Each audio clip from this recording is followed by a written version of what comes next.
Halo sobat, kembali lagi di RD Channel.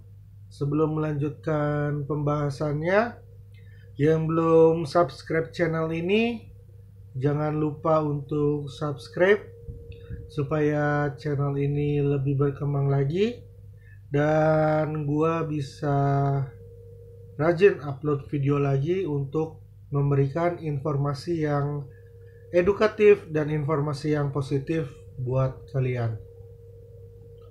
Sebelum melanjutkan pembahasannya, gue mau apa ya berterima kasih kepada kalian yang telah mendukung RD Channel dari awal sampai sekarang, sampai sejauh ini.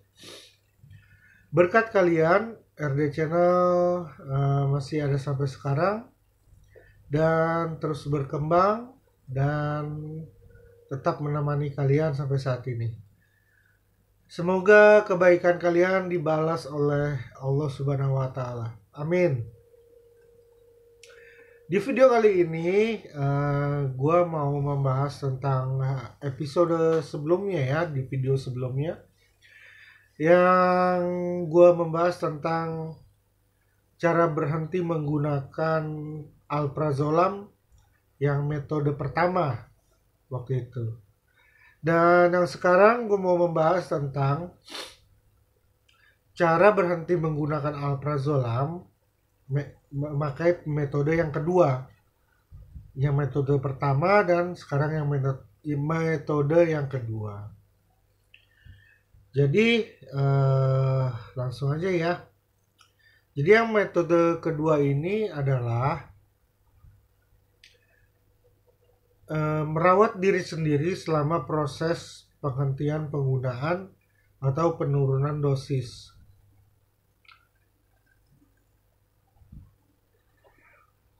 Yang pertama adalah berkonsultasilah dengan apoteker. Kenapa harus berkonsultasi dengan apoteker? Karena teman terbaik kalian ketika sedang menurunkan dosis adalah apoteker. Karena apoteker itu pengetahuannya akan sangat membantu kesuksesan kalian untuk menurunkan dosis. Apoteker akan memberikan solusi juga, misalnya menggabungkan resep dari dokter dan menginformasikan kepada kalian mengenai obat bebas yang tidak boleh kalian konsumsi. Jadi ketika kalian ingin membeli obat, kalian tanyakan dulu kepada apoteker dan kalian memberitahu kalau kalian itu sedang menurunkan dosis. Dan pengetahuan apoteker ini mungkin sangat penting bagi kalian. Jadi ya, apoteker ini sangat membantu kalian untuk membantu kalian menurunkan dosis dan kalian bisa mengetahui obat mana saja yang bisa dikonsumsi secara bebas. Seperti itu. Nah, apabila dokter memberikan obat selain alprazolam, jadwal penurunan dosis pun akan diatur sesuai obat tambahan ini yang dari obat bebas kalian beli. Itu jadi kalian bisa bertanya kepada apoteker dan kalian bisa memberitahu kepada apoteker kalau kalian itu sedang menurunkan dosis kalian dan obat apa saja yang bisa kalian konsumsi. Jadi kalian bisa mempertanyakan itu kepada apoteker. Lalu yang kedua adalah jaga kesehatan fisik kalian selama menurunkan dosis. Ya memang apa ya? Kadang-kadang gejala putus obat akan terasa amat menyulitkan dan kalian itu tidak apa ya, tidak akan mampu berfungsi secara normal. Akan tetapi kalian tetap perlu merawat diri kalian sendiri selama penurunan dosis. Nah, dengan demikian tubuh kalian pun akan terbantu dalam melakukan detoksifikasi. Nah, hingga saat ini memang belum ada penelitian yang menunjukkan hal ini secara langsung, tetapi aktivitas serta kesehatan fisik mungkin akan membantu kalian dan mengurangi gejala putus obat itu tersendiri.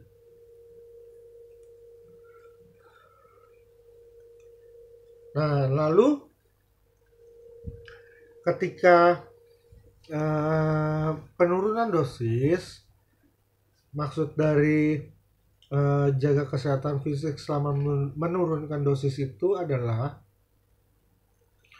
minumlah banyak cairan seperti air mineral, terus makan makanan yang sehat, buah-buahan, dan sayur-sayuran. Lalu kalian mesti hindari makanan olahan dan makanan yang diberi pengawet seperti itu. Jadi kalian harus tetap merawat diri selama penurunan dosis. Itu yang kedua. Lalu yang ketiga adalah berkonsultasilah dengan dokter secara teratur. Maksudnya gini, saat proses penurunan dosis, kalian itu perlu berkonsultasi dengan dokter sesuai jadwal yang telah dokter tentukan. Lalu kalian di saat konsultasi dengan dokter, kalian bisa beritahu berbagai kesulitan dan masalah yang kalian hadapi di saat penurunan dosis gitu. Misalnya kalian aduh susah tidur, masih tetap merasa kesakitan, susah tidur, badan masih merasa nggak enak, konsultasikan, bicarakan kepada dokter kalian. Lalu sebutkan aja gejala putus obat yang mungkin kalian alami, ya seperti itu.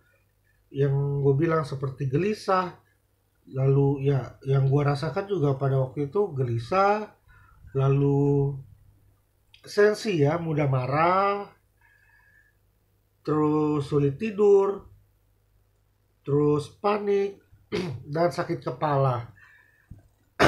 Kalian bisa konsultasikan dan beritahu kepada dokter kalian kalau kalian mengalami hal-hal yang seperti ini. Lalu kalau kalau kalian itu mengalami gejala yang parah, sudah parah banget, seperti adanya halusinasi atau kejang-kejang, segera datang ke rumah sakit dan langsung ke rumah sakit, beritahu kepada dokter di sana. Begitu yang ketiga. Berikutnya yang keempat adalah berkonsultasi dengan ahli kesehatan mental. Nah, kalian ini perlu memperhatikan kesehatan mental kalian secara khusus setelah berhenti menggunakan alprazolam atau obat benzodiazepin lainnya. Penyembuhan efek obat dari jenis ini dapat memakan waktu berminggu-minggu, berbulan-bulan, bahkan bertahun-tahun. Seperti gue mengalami itu ya mungkin gue bisa dianggap normal selama 1 tahun. Gue baru merasa enak, gue baru bisa hidup secara normal pada saat itu tahun 2014. Proses intinya mungkin ya yang gue bilang memakan waktu itu 3 bulan, tetapi penyembuhan totalnya itu mungkin akan memakan waktu setidaknya setahun atau 2 tahun penyembuhan totalnya ini. Nah, sebaiknya itu kalian bisa berkonsultasi dengan psikolog atau psikiater kalian. Dan pertimbangkan untuk terus menemui ahli kesehatan mental ini setelah kalian berhasil menurunkan dosis kalian hingga kalian benar-benar lepas. Jadi walaupun kalian sudah benar-benar lepas, tetap konsultasi terhadap dokter.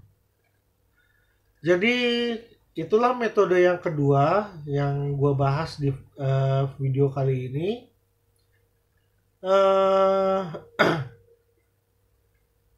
Informasi ini sumbernya gue baca dari id.wikihow.com.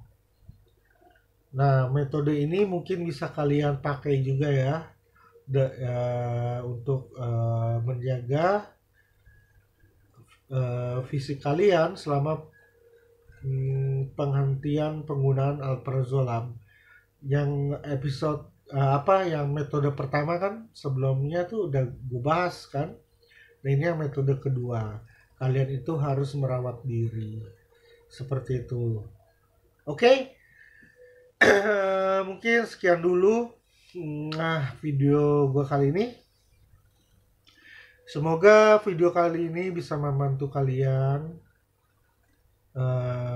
yang sedang berjuang untuk lepas dari alprazolam.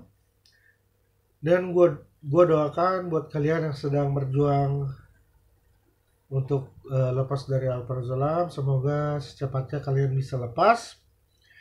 Dan semoga kalian diberikan kesehatan, umur panjang, serta rezeki yang melimpah dari Allah Subhanahu wa Ta'ala. Amin. Ciao.